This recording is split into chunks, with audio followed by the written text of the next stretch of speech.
Hey everybody, welcome. In this video, you will learn how you can easily add variants for your products in Shopify. So let's start.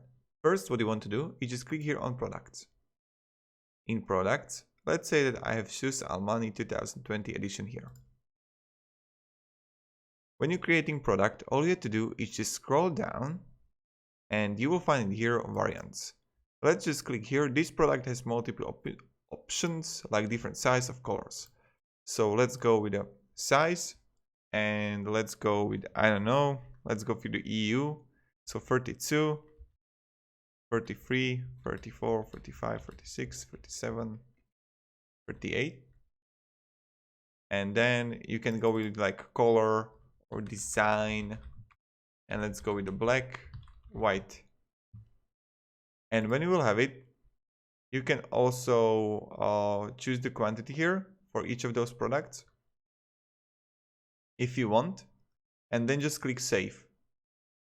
And right now, we'll wait for a while. When we go here to online store, and we're gonna click on our Shoes Almani, we can see it here, size and design.